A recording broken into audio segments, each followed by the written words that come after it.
she's had to endure. And us kids would be made to do things with the adults and the animals, and then a sacrifice would happen. The sacrifice?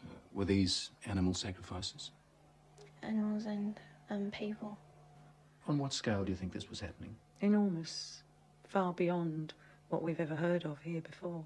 Teresa's mother, Bridget. You're talking about mass murder? Yes. On a scale that this country's never heard of before. How many men or how many people would have sex with you? What, at one time? Yes. About everyone who was there, which must have been about 20. You know, from 10 to 20 people. If it was a big ceremony, it used to be 30. This really happened? You're quite sure of that? Yeah. The excrement and urine where there was talk of human sacrifice. That killing the people made him happy. Sacrifices to please the devil. According to Teresa, the worst rituals took place at a house, somewhere in the country. It was big, you know, expensive. From the front, it looked like a castle. There was a tramp who was brought in once, you know, and he was killed. He was cut from his throat down to his stomach. And they ate him, or bits of him. They killed a man at a ceremony? Yeah. In front of you? Yeah, in front of all of us. He started screaming when they began to cut. But after a while, you know, he died. I'd seen a few killings before then. Although I wasn't used to it, you know, that was the worst one. Let me get this right now. Are you saying that you saw more than one person killed in that house? Yeah. I've seen loads of babies killed there. Just newborn babies. Or aborted ones, which were only small. You know, 4-year-olds. Any age, really. Parents, police. What about the teachers at school? Who's the main one? Papa, Mr. Hollins, Mrs. Forsyth. Who's Mrs. Forsyth? She's the head teacher of our school.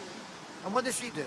And she does sex. She got a big belly with a big tattoo on her And pride. what happens in the church? And we do baby sacrifice and eat the baby. What do you mean sacrifice and eat the baby? So we kill the baby and eat it and drink the blood from it. Is that true, Gabriel? Yes. And we dance with the skulls. You what? We dance with the skulls in the church. What skulls? The skulls of the baby. Pardon? The skulls of the baby. You dance with the baby skulls? Yes. And who kills the baby? Papa, me, and Lisa.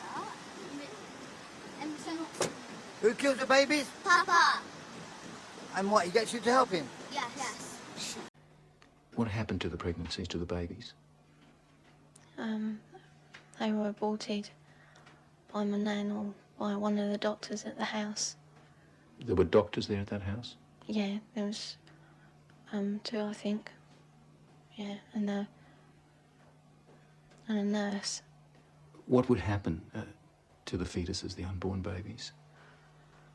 They used to be taken away most of the time, and one time baby was taken out of me and then killed in front of me because it was still alive. And then, what would happen? Well, after they killed it, they would eat it. But we were also made to eat it. You were made to eat your own fetus? Yeah. Who made you do this? My nan.